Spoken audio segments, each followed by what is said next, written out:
Truly Ruthie, a best friend story. Chapter 1, Apples and Kindness.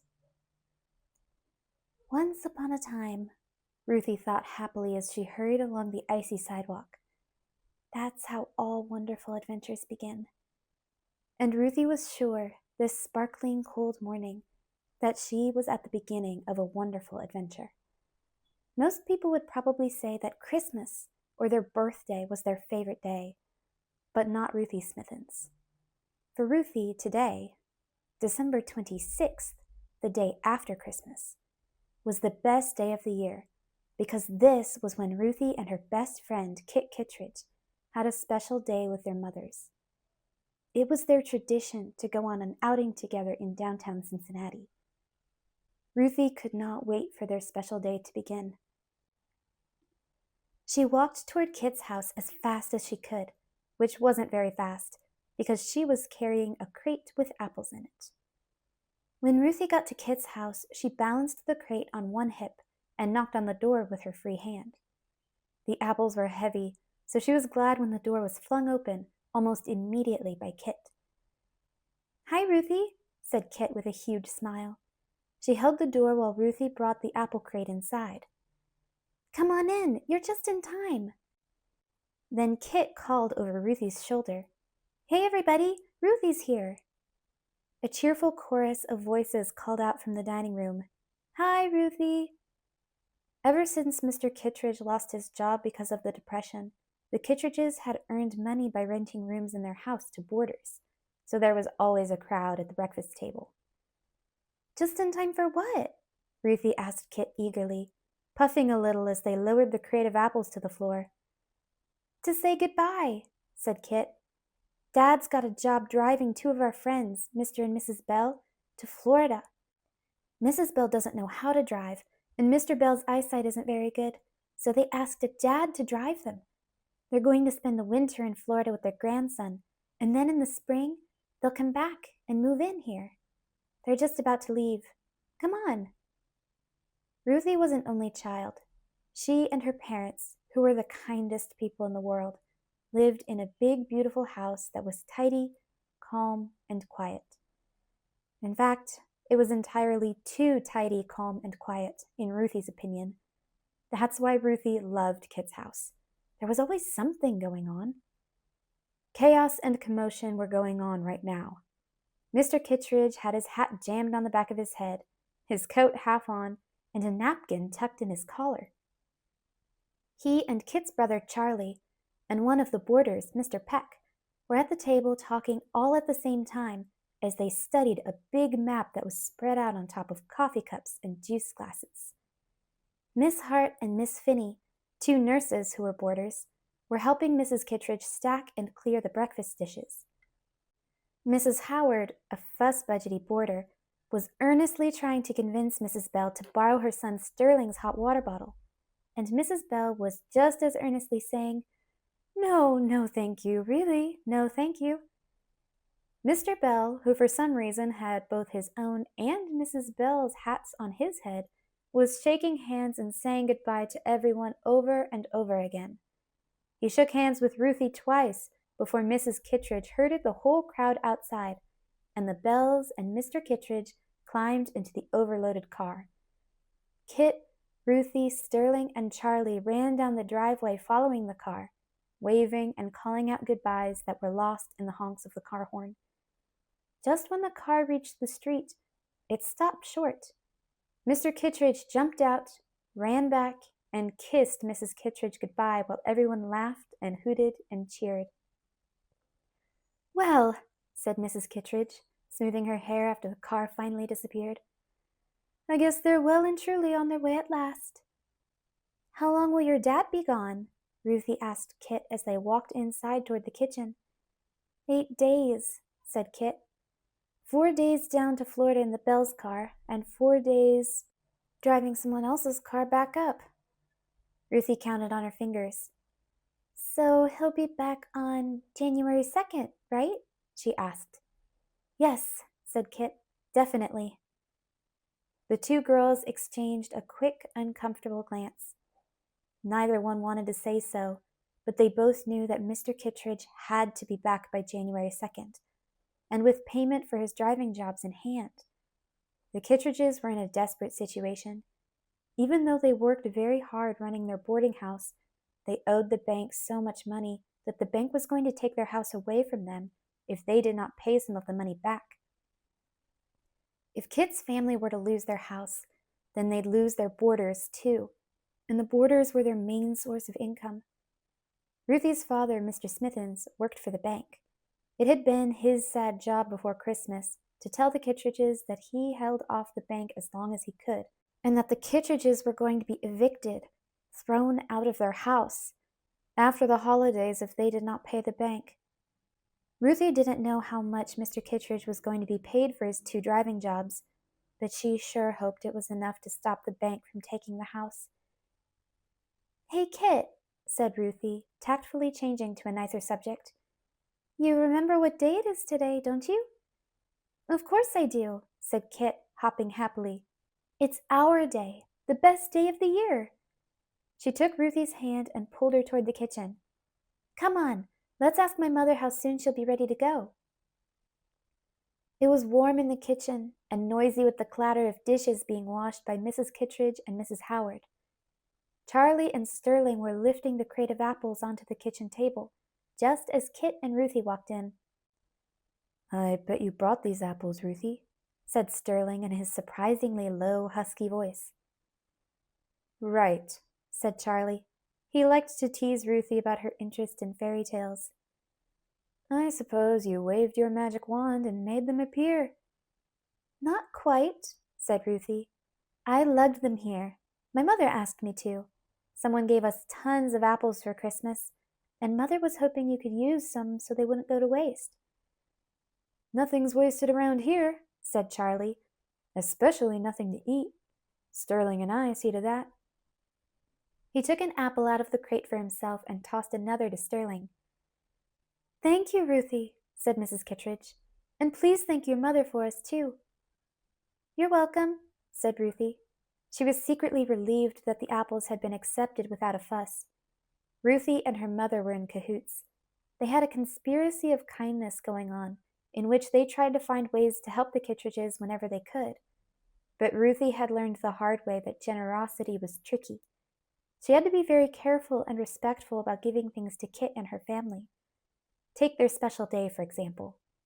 Ruthie and Kit had had a serious fight just before Christmas, when Ruthie had told Kit that she and her mother would treat Kit and her mother to the ballet and lunch in a restaurant. Kit's prickly pride had been so offended that they wouldn't be having their special day today at all if both girls hadn't compromised. Kit spoke up. "Mother," she said, "you and I can thank Mrs. Smithens ourselves today. It's our special day together, remember?" An anxious look tightened Mrs. Kittredge's face. "Oh dear," she sighed. "I just don't know if I—" She glanced toward the laundry room, where a huge basket piled mountain high with sheets and tablecloths sat on the ironing board, and the drying rack was draped with napkins and dish towels. "There's all the Christmas linen to wash and iron, and I want to give our room a thorough cleaning before your father comes back. I really should make applesauce now that we have all these apples, and I promised Uncle Hendrik I would spend the night at his house because he's feeling poorly again." Just when Ruthie's and Kit's hopes were faltering, help came from a most unexpected person. "My land," fussed Mrs. Howard, her usually fluttery voice firm for once. "You mustn't even consider missing your special day with the girls, Margaret. I won't hear of it. Charlie, Sterling, and I will handle the chores, and gladly. Won't we, boys?" Charlie grabbed a giant box of sudzo and put the colander upside down on his head like a helmet. He saluted Mrs. Howard and said, "Yes, sir." "It will be my Christmas present to you," Sterling said to Mrs. Kittredge quietly. There, that's settled," said Mrs. Howard, pink-cheeked and pleased with her new bossy self. She waved Mrs. Kittredge and the girls out of the kitchen with the soapy spoon she was washing. "Off you go now." It was as if Mrs. Howard's soapy spoon really were the magic wand Charlie had teased Ruthie about. Because, abracadabra, quick as a wink, Ruthie and Kit found themselves running and sliding on the slick sidewalk ahead of Mrs. Kittredge on their way to the Smithens' house. When Mrs. Smithens met them at the door, Ruthie threw her arms around her mother and said exuberantly, "I brought Kit and her mother with me. They're ready to go." Mrs. Smithens widened her hug to include Kit. She smiled at Mrs. Kittredge. "How lovely to see you, Margaret," she said. "Are you prepared to spend the day with these two wild creatures?" Mrs. Kittredge laughed, and Ruthie was delighted to see no trace of any anxious look on her face. "Well, Lily," Mrs. Kittredge said to Mrs. Smithens, "I'm game if you are." Downtown Cincinnati, still decked out in its Christmas wreaths and bows, looked like an enchanted city. A mischievous breeze made the shiny silver, gold, red, and green spangles on the streetlight poles bob and catch in the sunshine, so that light and color sparkled everywhere. Mrs. Smithens parked the car, and she and Mrs. Kittredge strolled slowly along behind Kit and Ruthie, who swooped swiftly from store window to store window, exclaiming and pointing out the wonders within to one another. "Oh, look," said Kit, pointing to a snowy mountain scene inside one window. A fat snowman made of glitter sat in an old-fashioned horse-drawn sleigh, waving his stick arms, which actually moved. The sleigh was silver and white, the horses were silver and white, and giant silver and white snowflakes hung from fine threads all around the sleigh and twinkled in the sunlight. "It reminds me of the silver forest the 12 dancing princesses sneak through on their way to the ball," said Ruthie. Kit was sometimes impatient with Ruthie and her interest in fairy tale princesses, but today she smiled indulgently. "Don't you wish you could be in that sleigh flying down that mountain?" Kit asked. "Yes," said Ruthie fervently. "I do. It's been a wish of mine all my life to ride in a sleigh like that." Ruthie and Kit had agreed that all the activities they did on their special day had to be free. That was their compromise. So after window shopping, the girls and their mothers went to Union Station, where a brass band was playing, and then to the park to watch the ice skaters. The skating looked like so much fun that Kit and Ruthie slid around the ice in their shoes. Ruthie, who loved to make Kit laugh, pretended to be a rather clumsy ballerina who pirouetted and then plonk, plopped down on the ice. After that, the girls were starving, so they sat in the cozy car with their mothers and had a picnic. Mrs. Smithens had brought thick sandwiches and thermoses of coffee for the grown-ups and hot chocolate for the girls. Mrs. Kittredge had brought a basket that had dessert in it, chocolate chip cookies wrapped in red bandanas. After lunch, the girls and their mothers walked to the beautiful fountain in the center of the city. Kit and Ruthie posed like the statues in the fountain and made up stories about them while Mrs. Kittredge and Mrs. Smithens stood arm in arm, watching the girls and sometimes talking, bending their heads together like graceful birds. It was very cold and windy, and after a while the girls were lightly misted with spray blown from melted ice on the fountain, so they were glad to climb into the car again. Mrs. Smithens drove slowly along the streets lined with houses, and the girls chose the ones they thought had the best decorations. As the winter afternoon sky turned pink and purple, the girls could see people's Christmas trees light up inside their windows, suddenly, as if by magic. Ruthie was completely happy. "If I were in a fairy tale and I had 3 wishes," Ruthie thought, "I'd use them all to wish that we could always be the way we are right now, with everyone relaxed and not thinking about the terrible old depression or awful things like being evicted. That truly would be living happily ever after." But even special days have to end, and so Mrs. Smithens dropped Kit and her mother at their Uncle Hendric's house. Ruthie was glad to see that in the flurry of goodbyes and thank yous, her mother managed to put all the leftovers from their picnic into Mrs. Kittredge's basket without the Kittredges noticing. After the Kittredges left, Ruthie sat in the front seat with her mother and snuggled up to her. Mrs. Smithens' coat smelled like a delicious combination of perfume and cold air. "Thank you, Mom," said Ruthie. "That was the best special day we've ever had." "Thank you, dear," said Mrs. Smithens. "Mrs. Kittredge and I enjoy our outing as much as you and Kit do." Ruthie sighed. "Oh, I wish there was more we could do to help Kit's family," she said. "Can't we give them some money?" "I offered once a while ago," said Mrs. Smithens, "and I know that your father has offered several times, but Mr. and Mrs. Kittredge said no very, very firmly. It would be rude to ask again. I'm afraid all we can give is kindness." "And things like apples?" added Ruthie. "Apples and kindness," said Mrs. Smithens. "It sounds crazy, but I'm afraid that's all that makes sense at a time like this." She smiled at Ruthie. "I know what," she said. "Let's go to the bank and see if we can give your father a ride home. What do you say?" "Yes," said Ruthie. Everyone who worked at the bank smiled and nodded and said hello as Ruthie and her mother went past on their way to Mr. Smithens' office.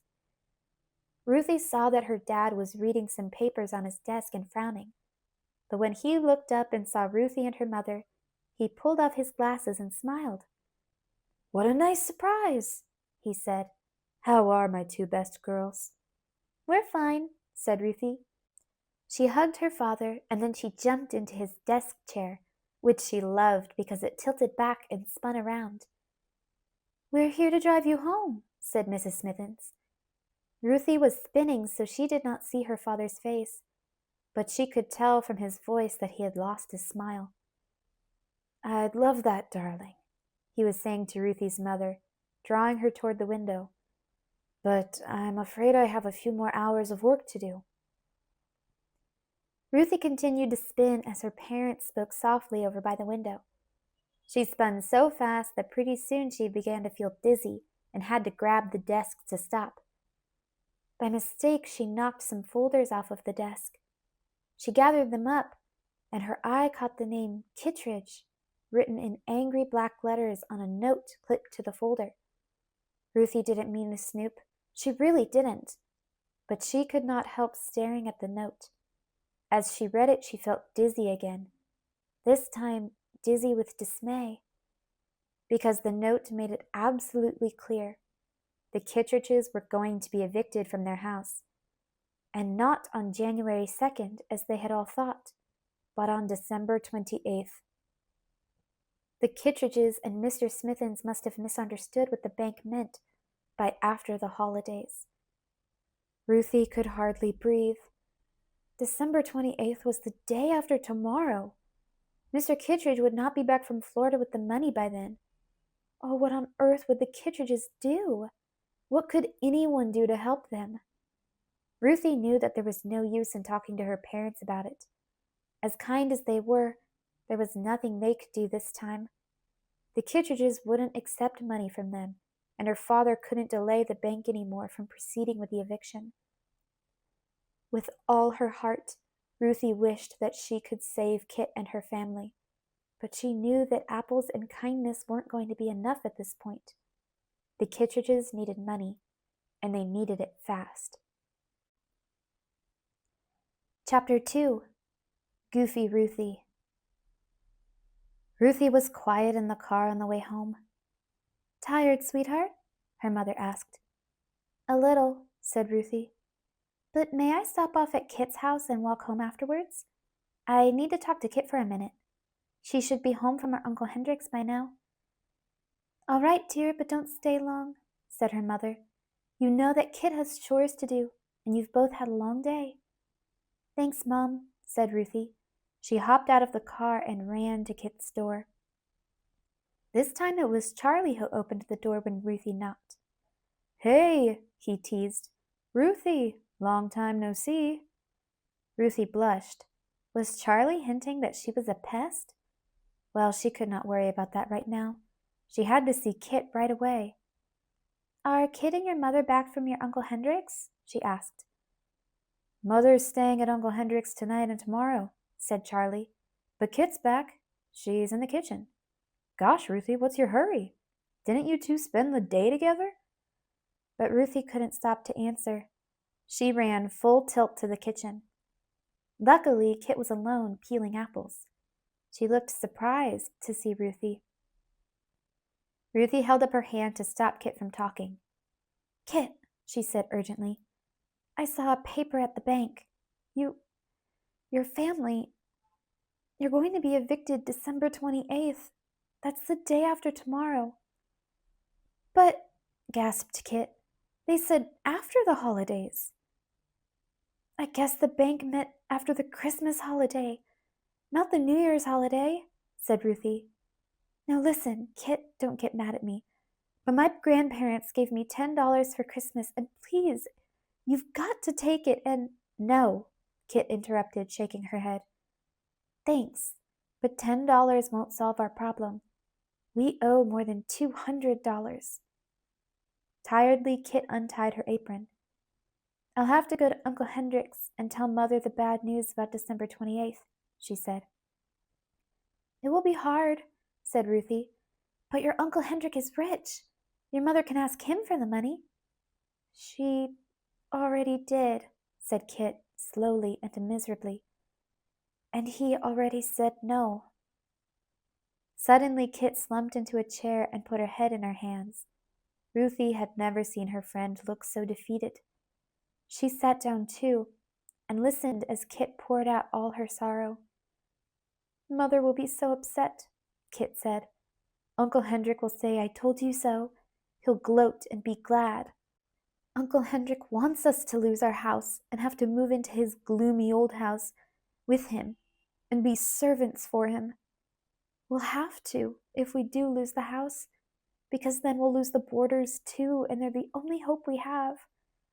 Oh, being evicted would be so awful, so humiliating. Ruthie knew exactly what Kit meant. She and Kit had both seen the sad, disgraceful sight of a family's furniture and household goods, books, pots and pans, toys, clothes, dumped in a jumble on the sidewalk for all to see because the family had been evicted from their house. Ruthie could not bear the thought of such a horrible thing happening to Kit and her family. There had to be some way to get the money to prevent it. Ruthie spoke gently. What about your Aunt Millie? She asked. She'd lend you the money, wouldn't she? Kit nodded. I know what, said Ruthie. Let's go to my house and call Aunt Millie right now. The Kittredges didn't have a phone anymore because they couldn't afford it, so they used the Smithens' phone when they needed to make a call. If Aunt Millie came here on the train tomorrow and brought the money, you'd have it in plenty of time. Tomorrow's only the 27th of December. Aunt Millie doesn't have a phone, said Kit. There's only one phone in the whole county, and it's miles away from her cabin. A letter wouldn't get to her in time. So I guess the only solution would be for Mother to go see Aunt Millie and to bring the money back. Poor Mother. Where she'd even get the train fare, I don't know. Ruthie's heart beat hard. She had an idea. What if you and I go get the money? She said. Kit made a face and shook her head. Don't be silly, Ruthie, she said. I'm not being silly, said Ruthie. I have never been more serious in my life. Listen to this. Tomorrow, you and I use my $10 and buy train tickets. We go to Aunt Millie's, get the money, and bring it back. Then I give it to my father. He puts it in the bank on December 28th, and the whole problem is solved without any worry or Ruthie stopped. Or shame, Kit finished for her. Ruthie nodded. That's a crazy plan, said Kit. Ruthie remembered what her mother had said about apples and kindness. Crazy makes sense at a time like this, Ruthie said. We've got to at least try, Kit. Your mother's going to be at Uncle Hendrick's all day tomorrow, and my mother will be volunteering at the soup kitchen until late. With any luck, we'll be back with the money before anyone knows we're gone. I'd have to work it out with Charlie to do my afternoon chores for me, Kit said slowly. I guess I could tell Mrs. Howard that I'm spending the day with you, and you could tell your mother that you're spending the day with me, which will be true. Does that mean you'll do it? Ruthie asked. I guess it does, said Kit, as if she could hardly believe it herself. Good, said Ruthie quickly. She stood up. I'll go to Union Station early tomorrow morning to buy the tickets, while you do your morning chores. Then I'll meet you at the station at 8:30. Our train leaves at 8:45. I know because it's the same train I take when I go to horseback riding lessons. Don't be late. Then she left before Kit could change her mind. Where is Kit? Ruthie wondered the next morning. She looked at her wristwatch. It's already after 8:30. Ruthie searched the bustling crowd at Union Station, eager to see her friend's familiar face. But when she did see a familiar face, Ruthie's heart sank. Oh no, she thought. It was Charlie. Quickly, Ruthie shrank into the corner of the wooden bench she was sitting on. She tried to hide her face behind her pocketbook, hoping that Charlie would not see her. A second later, Ruthie felt a tug on the bow on top of her hat. She saw 2 big feet planted in front of her. Ruthie looked up with only her eyes, saying nothing. Okay, Goofy Ruthie, said Charlie. The jig is up. I'm here to take you home. Ruthie didn't move. Come on, Ruthie, said Charlie. Kit told me all about the crazy plan and I called the whole thing off. Let's go home. Ruthie sat stubbornly, as if she were glued to the bench. Charlie sighed and sat down next to her. Listen, Ruthie, he said patiently. It's nice of you to want to help, but you can't. I know you think that you're setting off on a quest like the hero in a fairy tale, some story that begins with once upon a time and ends happily ever after. But you're not. This is real life, not one of your fairy tales, and you're just a kid. Ruthie frowned. She had sort of thought that the trip would be like an adventure in a story, but she did not want to admit that to Charlie. You can't talk me out of this, she said, so don't bother trying. I'm going to Aunt Millie's. That's ridiculous, said Charlie. You've never been to Mountain Hollow or Aunt Millie's cabin. You've never even met Aunt Millie. How will you find her? People will help me, said Ruthie. I'm going, and that's final. Ruthie, Charlie began, you are not. I already bought the tickets, Ruthie cut in. Round trip. What? Charlie asked. He gave an exasperated sigh. Then he slapped his legs and stood up. Well, he said, towering over Ruthie, if you're going to Mountain Hollow, then I'm going too. That's the deal. Ruthie looked down at her lap so that Charlie could not see her expression. She knew perfectly well that just about everybody at Kit's house had the same opinion of her that Charlie did. They all thought she was Goofy Ruthie, more at home in the imaginary world of fairy tale princesses than the real world of the Depression. She was funny and nice, but not practical or capable. Even Sterling and Kit, her very best friends, believed that Ruthie didn't really, truly know how damaging and terrible the Depression was because her father had not lost his job. They underestimated Ruthie's compassion and how deeply she felt their sorrows and losses as her own. Most of the time, it was okay with Ruthie not to be taken too seriously. She even deliberately pretended to be daffy and flighty sometimes, just to cheer everyone up and make them relax and laugh. But right now, Ruthie was tired of being dismissed. Ruthie stood up and looked Charlie straight in the eye. All right, let him come along, she said to herself. I'll show him. In fact, I'll show them all. I'll get the money no matter what happens. And then, instead of giving the money to my father, I will give it to Mrs. Kittredge, right in front of everybody. And when I do, no one will think I'm Goofy Ruthie ever again. Aloud, Ruthie said, All right, it's a deal. She held out her hand and Charlie shook it. Our train is boarding now. Ruthie picked up the basket of sandwiches and apples she had brought, as all good adventurers do. Follow me. Charlie followed Ruthie through the crowded station, down the platform, and onto the train. When they were settled into their seats, Charlie asked, "How'd you know how to buy the tickets and which train we needed to take, and how to read the schedule and all?" "Oh," said Ruthie breezily, "I take this 8:45 train a lot, almost every Saturday, in fact. I take horseback riding lessons across the river in Fort Thomas, Kentucky. I know that from there the train takes 2 more hours or so to get to Pompton, which is the closest stop to Mountain Hollow." "Ah," said Charlie with a teasing twinkle in his eye. "Horseback riding. Well, of course. Gotta know how to ride a horse if you're going to be a fairy tale princess." Ruthie sighed inwardly. Charlie's needling, even the gentle joshing that it was, only made her all the more determined to prove herself. She was pleased when the conductor came past and spoke to her as if she were a grown-up, saying, "Hello there, Miss Smithens. Buy your ticket. It seems you're going further than usual today."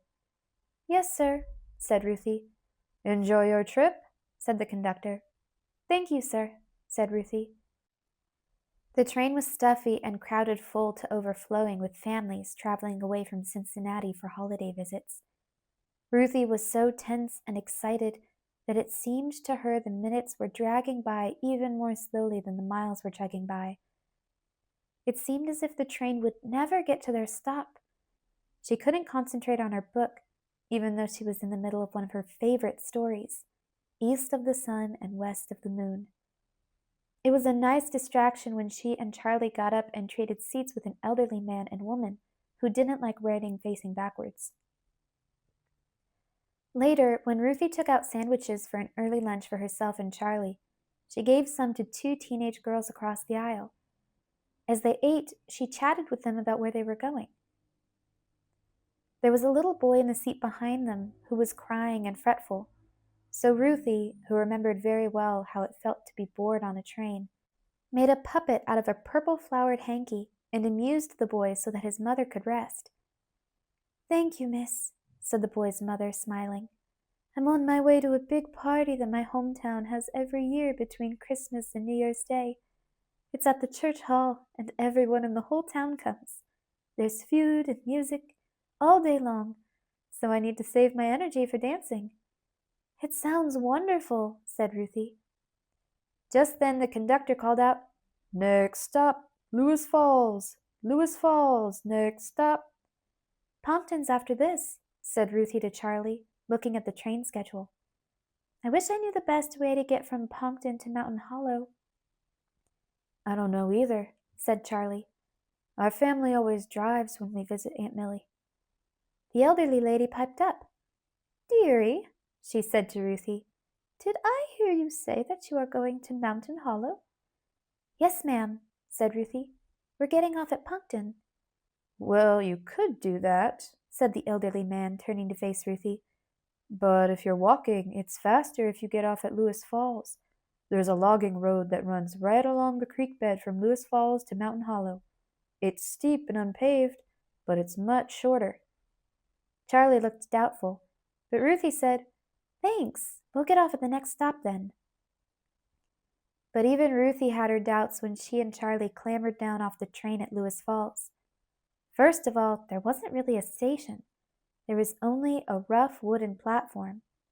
Secondly, the other passengers who got off the train at Lewis Falls were the 2 teenage girls she'd shared lunch with, and they disappeared down the hill right away. Worst of all, the logging road the old man had told them about was more like a muddy gully than a road. It wound up the mountain, zigzagging under low-hanging branches that were all gnarled and twisted together. "Like the brambles that grew up around Sleeping Beauty's castle," Ruthie said to herself. She knew better than to say it aloud to Charlie, who would only scoff if she mentioned a fairy tale, and who already thought she was Goofy Ruthie, a less than reliable guide. Chapter 3. East of the Sun and West of the Moon. As they began to trudge up the hill, Charlie asked, "Are you sure we were right to believe that old man on the train?" "Well, of course," said Ruthie. She acted more confident than she felt. "Though I do wish we didn't have to walk all the way." Just then, Ruthie and Charlie heard a jingling sound behind them. "Hey there," said friendly voices. Ruthie's heart lifted to see the two teenage girls from the train. They were riding in a rickety old horse-drawn wagon, driven by a man who looked as if he must be their father. "Hop in," said one of the girls. "Pa says we can give you a ride as far as Ferndale. The road splits there, and you can head off to Mountain Hollow." "Thanks," said Charlie and Ruthie with grateful grins. There was far too much rattle and bang in the wagon for conversation, but the two girls and their father started to sing at the top of their voices, so Ruthie and Charlie joined in. "Every morning, every evening, ain't we got fun? Not much money, oh but honey, ain't we got fun? There's nothing surer, the rich get richer, and the poor get poorer. In the meantime, in between time, ain't we got fun?" They were bounced and jostled so much in the wagon that Ruthie felt as if her bones were being shaken apart, and the old horse plodded along more slowly than she and Charlie had stumbled along on foot. But the singing was cheering, and riding was better than walking, which Ruthie and Charlie quickly appreciated after they were dropped off at Ferndale. They set forth, huffing and puffing, up the branch of the road the girls told them to take that led to Mountain Hollow. The logging road was so slick and muddy that Ruthie slid back 2 steps for every step forward she took. The sky was a sullen gray overhead, and soon a stinging sleet began to fall. Ruthie knew that if she wasn't so hot and sweaty from walking, she would be freezing. "You know," said Charlie, "there wasn't any actual sign saying this road leads to Mountain Hollow. We're just blindly trusting strangers again."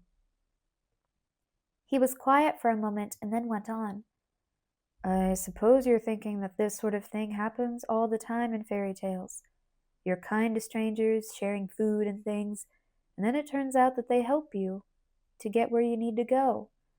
Even," he said with a smile, "if it's east of the sun and west of the moon. But that doesn't work in real life, Ruthie." Ruthie sighed. "I know you think I'm silly, Charlie," she said. "Not silly so much as mistaken," said Charlie. "You think everyone is like you, nice and honest and wanting to help. But the world's not like that.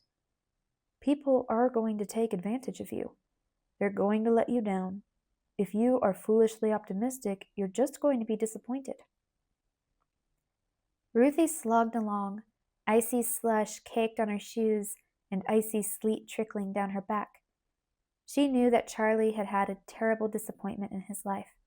He had been supposed to go to college, but when the Depression came and Mr. Kittredge lost his job, there was no money to send him. So instead, Charlie was working, loading newspapers onto trucks every day before dawn. Ruthie understood that the world had let Charlie down. Ruthie struggled to say what she had in her head. "I don't really believe that life always works out happily like fairy tales do," she said slowly, "and that wishes come true and the happy endings aren't the only reasons I like fairy tales. I like them because they show that no matter what happens to us, it's how we act along the way that matters. We still get to choose what kind of people we want to be. And I guess I'd rather be foolish but hopeful about people than smart but stingy and distrustful." Charlie looked at Ruthie out of the corner of his eye, as if considering what she had said. Then suddenly his face lit up. "Hey," he said, "I know where we are." He pointed to a narrow path that went to the left. "Aunt Millie's cabin is just up this path a ways," he said, "and Mountain Hollow is a mile or so past that." He grinned at Ruthie and gave her a congratulatory wallop on the back, saying, "I guess we've found east of the sun and west of the moon after all." The path to Aunt Millie's cabin was crisscrossed by little streams and poked with puddles hidden under soggy leaves. Ruthie's shoes were so soaked she didn't see how they could get any wetter. They squished with each step and water oozed out of them. But now that Ruthie and Charlie knew that they were almost there, they both felt so cheered up that they sped up and forgot all about being wet and cold. They walked even faster when, through the leafless trees, They saw the welcome sight of Aunt Millie's cabin ahead. Kit had told Ruthie that Aunt Millie's cabin was next to the school where she taught. Ruthie was not surprised to see that the school was shut up, dark and empty. It was Christmas vacation after all. But she was surprised, heart-sinkingly so, to see that Aunt Millie's cabin also looked deserted. The door was shut tight, and there was no movement from inside, and no sound except the dreary plink, plink, plink of falling sleet. Charlie knocked and called out, "Aunt Millie?" But no one answered. It was plain to see that Aunt Millie was not at home. "Oh no," moaned Ruthie silently. She had thought that getting to Aunt Millie's cabin would be the hard part of the trip. It had never occurred to her that Aunt Millie would not be home. Worries wormed their way into Ruthie's thoughts. What if we can't find Aunt Millie? She wondered. Our whole trip will be wasted. The Kittredges won't get the money they need. I'll confirm everyone's opinion that I'm useless, and everything will be lost. Ruthie shivered, as much from dread as from the cold. Charlie was too polite to say, "Now what?" But Ruthie could tell by the discouraged slump of his shoulders that that's what he was thinking, and she did not blame him. "Well," she said. She put her shoulders back, remembering her resolution to prove her worth, and made her voice sound brisk and sure. "Aunt Millie is probably visiting friends in town. We'd better go see." Without a word, Charlie followed Ruthie down the mountain toward the little town that was Mountain Hollow. With every step down, Ruthie fought to keep her hopes up. She wished with all her might, "Please let Aunt Millie be there. Please let us find her. We've got to." The sky over the mountains had lost all color, and a soft, whispery snow had begun to fall when Ruthie and Charlie walked down the main street of Mountain Hollow. It was a tiny town. Ruthie saw that there was only one bank, one post office, one store, and a few little houses. The snow muffled the sound of Charlie and Ruthie's footsteps, and seemed, in fact, to have silenced the whole town. It was as if the snow were some sort of magic sleeping dust that had put everyone to sleep. Every building looked as empty and deserted as Aunt Millie's cabin had. "This place is a ghost town," whispered Charlie. "Where is everybody?" "I wish I knew," said Ruthie. "It's like an enchanted village out of one of your fairy stories," said Charlie. "Everyone vanishes between Christmas and New Year's Day." Something stirred in Ruthie's brain. She remembered what the young mother on the train had said to her about the big party her hometown always had between Christmas and New Year's Day. Could it be that Mountain Hollow had a party too? Just then the answer floated toward Ruthie. As soft and as light as the snow in the air came the faint sound of music. "Charlie," asked Ruthie, "where's the church?" Charlie tilted his head to show the way. "It's just up ahead on Front Street," he said. "Come on," said Ruthie joyfully. She ran, bent forward in the snow. The closer she got to the church, the louder the music sounded, dancing out into the air to beckon her. Even more welcome was the heavenly aroma of wood smoke and food. When Charlie heard the music and smelled the food, he caught up with Ruthie, grabbed her hand, and pulled her along so fast her feet didn't even seem to touch the ground. Charlie opened the door of the church and led Ruthie down the stairs to the church hall. As they entered the hall, Ruthie thought that no glittering ballroom in any fairy castle could have ever looked better or as beautiful as the room in front of her. Not that the room was fancy, not at all. It was as plain as a barn, with only a few pine boughs tucked behind the wall lights for decoration. But it was full of light and noise and people, young, old, medium, and even babies, having a rollicking good time. Long tables were laden with food.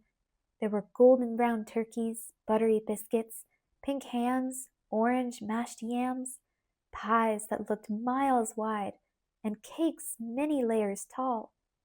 The floor shook underfoot because of the dancers' feet and everyone else stomping along to the music. And best of all, the room was positively hot, which made it feel like paradise to Ruthie. Suddenly, the room was quiet. Every face turned toward Ruthie and Charlie, who stood beaming and dripping melted snowflakes at the door. "Hi, folks," said Charlie. "Heavenly day," said a bustling woman Ruthie knew at once must be Aunt Millie. "Charles Jackson Kittredge, is that you?" "Yes, ma'am, Aunt Millie, it is," said Charlie.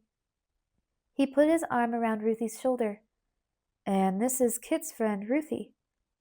"You're welcome in sunshine, of course," said Aunt Millie as she hugged Charlie first and then Ruthie. "No one's sick or hurt at home, are they?" "No, no," said Charlie.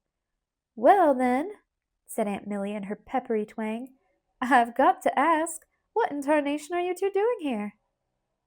"That," said Charlie, with a sideways smile at Ruthie, "is a long story." Aunt Millie propelled them toward a table. "In that case, sit down and have something to eat and drink," she said. "Your story will keep, but I've never seen two sorrier-looking creatures than the pair of you. You're like to fade if you don't get some food inside you real quick." In the next few minutes, Ruthie felt like Beauty in Beauty and the Beast, because it seemed as if invisible hands whisked away her sodden coat, hat, shoes, and socks to dry by the heat, and gave her thick red socks and a toasty warm blanket to wrap up in while she waited. A steaming plate of the best tasting food she'd ever eaten in her life appeared in front of her and, as if by magic, refilled itself, no matter how much she ate. A bunch of friendly girls just her age sat around Ruthie, chatting easily with her and making her feel comfortable and immediately at home. Ruthie had never met Aunt Millie, who was too busy being a teacher to come to Cincinnati, but it was impossible to feel shy around her, especially after Aunt Millie spotted Ruthie's book in her lunch basket. "Are you reading East of the Sun and West of the Moon?" Aunt Millie asked her. "Yes," Ruthie admitted. "One of my favorites," stated Aunt Millie. "Really?" asked Ruthie. She blurted out, "I've never met a grown-up who reads fairy tales before." "They have the wisdom of the ages in them," said Aunt Millie in her teacherly manner. "Folk tales, fairy tales, tall tales, myths, and legends have inspired some of the greatest literature ever written, even by my own favorite author, William Shakespeare, based some of his finest work on legends. And he put fairies and magic and princesses in lots of his plays. Why, it would be a waste and a shame not to know the old stories." "And," laughed Charlie, "there's nothing Aunt Millie dislikes more than waste." "Too true," said Aunt Millie, "and I'm afraid time's a-wasting now." She drew Ruthie and Charlie aside to a quiet corner where they could talk privately and said, "So, as Shakespeare would say, tell me in one word, what do you need?" "Help," said Charlie. He explained to Aunt Millie about the money the family owed to the bank, and Ruthie explained how she had discovered that the Kittredges were going to be evicted December 28th if they couldn't come up with the money. "Dad will be back from Florida with some money by January 2nd, Charlie said, "but that will be too little, too late. So we're here to ask you for an emergency loan." "The money is yours and welcome," said Aunt Millie. Charlie hugged Aunt Millie. Then he said solemnly, "I promise we'll pay you back as soon as we can." "Oh, I know you will," said Aunt Millie. "But don't let your dad fret about it. There's not much use for money in these parts anyway. We grow what we eat, and there's nothing much to buy. Besides, I've never noticed that money made a day much longer or me much smarter, so what's the use of it?" She stood up and gestured to a meek-looking little man. "Thurgood," she said, "let's go. I need to get my money out of the bank." The meek man blinked. "But, Miss Millie," he said, "it's after 3 o'clock. The bank is closed." "Great day in the morning!" exclaimed Aunt Millie. She fixed the banker with a flinty glare. "Thurgood, you whippersnapper," she ordered, "open up that bank for me, or I'll tell everyone how long it took you to learn your fractions when you were my student 30 years ago." Everyone laughed, even Thurgood. Chapter 4. Wishes Come True. "Now," said Aunt Millie crisply when she and Thurgood returned from the bank with the money, "Charlie and Ruthie, which one of you is going to take responsibility for bringing this money safely to Cincinnati." "I think Ruthie should," said Charlie, which surprised Ruthie and pleased her too. "Is that all right with you, Ruthie?" Aunt Millie asked. "Yes, ma'am," said Ruthie, nodding. She stepped forward and opened up her pocketbook. Aunt Millie put the money into Ruthie's pocketbook, and Ruthie shut the clasp with a satisfying, secure click. She held on to the strap with both hands. Nothing would separate her or Charlie from this precious money. Aunt Millie watched with approval. "Well, Ruthie," she said, "as Shakespeare says, some are born great, some achieve greatness, and some have greatness thrust upon them. You've had quite a responsibility thrust upon you, especially for such a young sprout, but you showed that you have stick-to-itiveness getting here. I'm sure it wasn't easy, so I think you have proven that you can be trusted." "Thank you, Miss Millie," said Ruthie, glad to have impressed her. "I promise I'll get the money to Cincinnati." Thurgood cleared his throat. "I hate to be the bearer of bad tidings," he said, "but I don't see how you're going to get back to Cincinnati tonight. You've missed the last train." "What?" gasped Charlie, white in the face. "No," wailed Ruthie. "That can't be.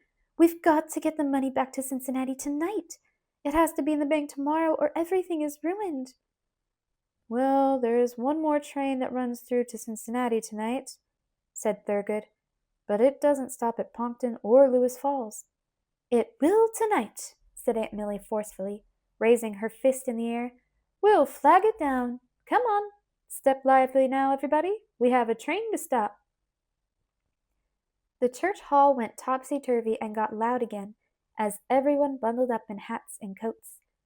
Ruthie scrambled to put on her socks and shoes, too, hopping on one foot and then the other, trying to keep up with the crowd.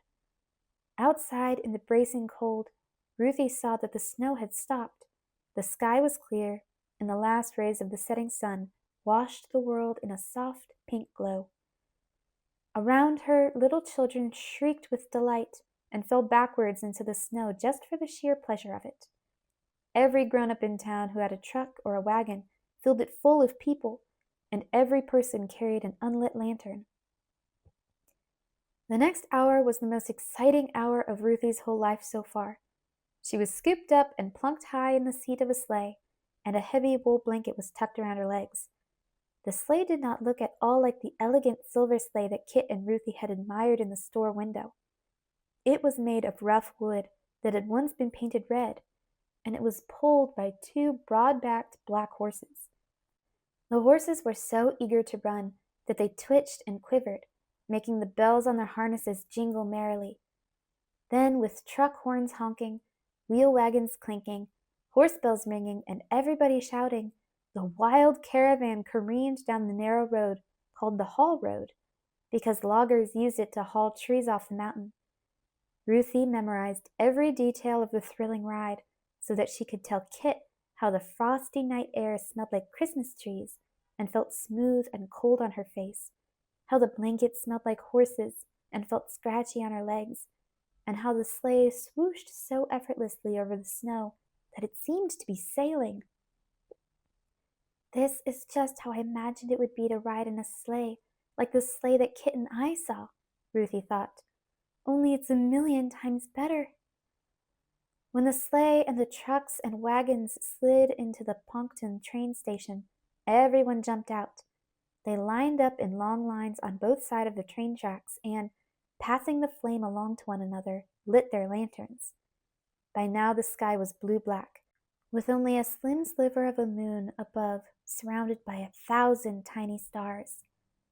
"Here she comes!" someone hollered. All the people, young and old, tall and short, swung their lanterns so that light arced and swayed in the darkness. The people shouted out too, and with a terrifying, ear-splitting screech, the huge black train screamed to a skidding halt. Sparks flew, and gusts of steam and smoke billowed out from the train as if it were a monstrous dragon breathing fire into the bitter cold night. Ruthie grinned. Even a ferocious dragon had to obey Aunt Millie's commands. A conductor leaned out of the space between the two cars. What's going on? He barked harshly. We're stopping your train, Earl, Aunt Millie said calmly. Is that you, Miss Millie? The conductor asked sheepishly. It is, said Aunt Millie. We've got 2 passengers for you. Oh, said Earl weakly. Well then, all aboard. After one last hug from Aunt Millie, Ruthie and Charlie climbed onto the train. Everyone called out, Goodbye! Come back soon! Good luck, Charlie and Ruthie! They swung their lanterns as they waved goodbye. Ruthie ran to a window and waved back wildly. She watched until the train went around a curve and the last lantern disappeared, its light gone out. Poof! Like a candle extinguished. Ruthie sank back into the seat as the train gathered speed. Even then, when she couldn't see anything but darkness outside the window, she was pretty sure she could still hear echoes of people cheering and calling out, Goodbye! Come back soon! Good luck, Ruthie and Charlie! Ruthie certainly intended to be vigilant and to stay fully awake and alert every inch of the way back home, holding on tight to her pocketbook with its hard-won contents. But it was warm on the train, and Ruthie was soon struggling to keep her eyes open. Hey, Sleeping Beauty, Charlie said kindly. Go ahead and snooze. Don't worry, I'll hold on to the pocketbook. You're losing your grip. So in spite of herself, Ruthie fell asleep and slept so soundly that Charlie had to shake her awake when the train pulled into Cincinnati. Ruthie rubbed her eyes. Her face was red and wrinkly because Charlie had rolled up his jacket and put it under her cheek for a pillow. Her hat was askew, and her shoes were so streaked with mud that they'd never be the same again. Ruthie yawned. She stumbled tiredly along behind Charlie, who carried both the pocketbook and the empty lunch basket while they climbed the hill toward their homes. When they got to the Smithens' house, Charlie handed the basket and the pocketbook back to Ruthie. Here you go, he said. You can give the money to your father, just as you and Kit had planned. When Ruthie hesitated, Charlie went on. Would you like me to come inside with you and explain to your parents where you've been? He asked. No thanks, said Ruthie, distracted. She was glad that it was dark out, because her face was a little bit flushed. It was harder than she had expected to tell Charlie the new plan, the plan that would make possible her moment of triumph, when she changed everyone's opinion about her and showed that she was the hero. Ruthie took a deep breath and made herself speak up. Charlie, she said, I've been thinking, wouldn't it be better if we gave the money to your mother right now and I told her what we did? Told her what happened? Then she could bring the money to the bank tomorrow. Okay, Charlie answered slowly, if that's what you want. Charlie turned to lead the way down the street to the Kittredge's house, but then he paused. Before we do this, there's something I want to say, he said, and it's thank you. Our family is lucky to have a friend like you, Ruthie. Ruthie could not move or speak. For one split second, she stood stock still, the basket in one hand and the pocketbook in the other.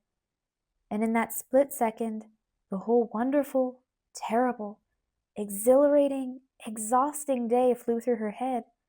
She thought of all the people who had helped her so kindly, with such big-hearted, open-handed generosity, and with never a thought of thanks. She thought of Aunt Millie, who handed over the money without hesitation, purely out of love. She thought of Charlie, who had been her partner in the adventure, following her despite its doubts, trusting her more and more as the day went on. How nice it was of Charlie to give her all the credit. How generous it was of him. And how wrong. Ruthie felt as if she had been under a spell, and Charlie's words about friendship had woken her up to a very simple truth. She had gotten the money because the Kittredges were her friends, not for praise and glory. Ruthie's sudden change of heart brought with it a change of plan. She no longer wanted to swoop in like the hero of a fairy tale and hand the money over and have everyone say, Hooray for you, Ruthie! We are so sorry that we underestimated you. You have saved us. She did not want Mrs. Kittredge to thank her. In fact, Ruthie squirmed at the thought of how disrespectful that would feel. Ruthie realized that the people whose opinions meant the most to her were Kit and Charlie. They knew the truth, and that was all that mattered. Ruthie said, "I wish—" "Uh-oh," Charlie interrupted, grinning. He winced and raised his shoulders in both hands, pretending to protect himself. "I've heard your wish before," he said, "and I've learned today that your wishes have a way of coming true. What's your wish this time?"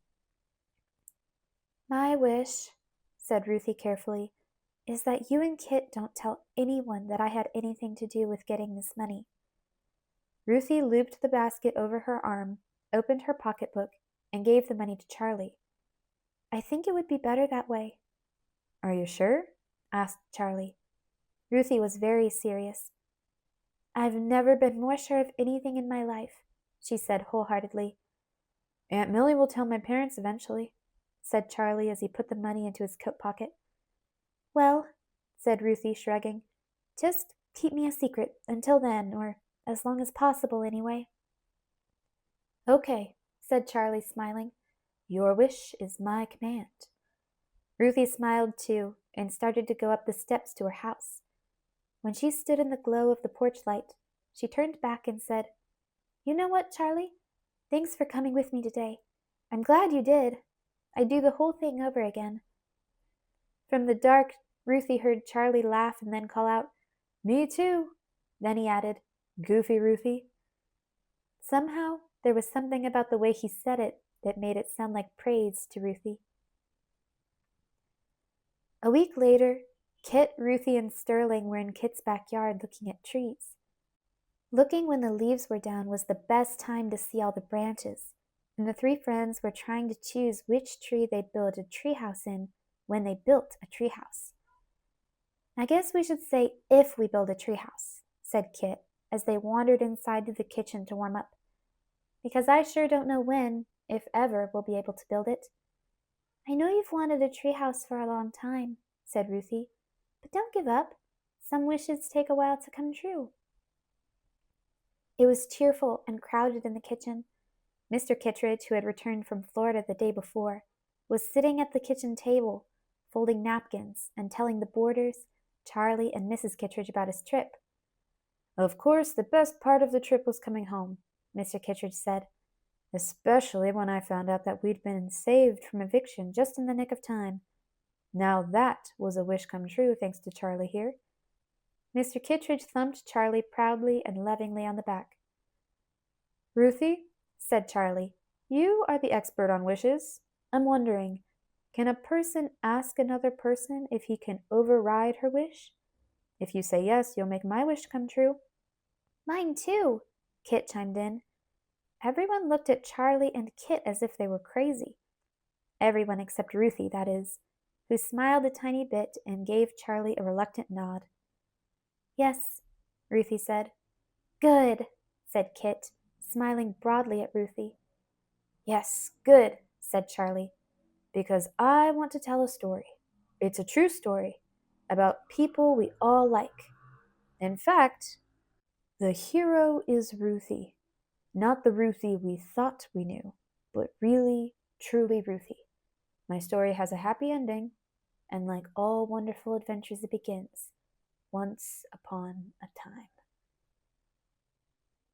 The end.